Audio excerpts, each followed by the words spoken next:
శరీరంగా ఉన్నారు, వారిద్దరిని ఏ తల్లిదండ్రులు కానీ ఏ బంధువులు కానీ ఎవ్వరూ విడగొట్టడానికి వీలు లేదు. వారిద్దరు సమానంగా ఉండాలి కాబట్టి వాళ్ళు దూరం చేయడానికి ఎవరు ప్రయత్నం చేయకూడదు.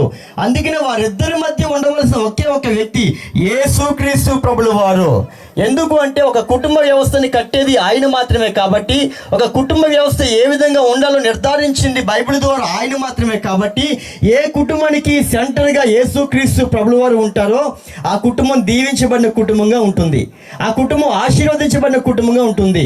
అనేకుల్లో పేరు ప్రఖ్యాతులు మేలు చేత దేవుడు దీవెనకరంగా మార్చే కుటుంబముగా ఆ కుటుంబం ఉంటుంది. అందుకనే కేవలం భార్య మధ్య భర్త మధ్య ఉండవలసిన ఒకే ఒక వ్యక్తి యేసుక్రీస్తు ప్రభుల వారు మాత్రమే. కాబట్టి ఈ కుటుంబ వ్యవస్థ కూడా దేవుడు దీవించి అటువంటి విధంగా దేవుడే సెంటర్గా ఉంటూ అటువంటి మేలుల చేత గుణముల చేత వారిని నింపుతూ దేవుడు ఆ కుటుంబాన్ని దీవించినట్లుగా మనం అందరం జ్ఞాపకం చేసుకుందాం. దేవుడి యొక్క మాటలు దీవించును గాక. ఆమేన్.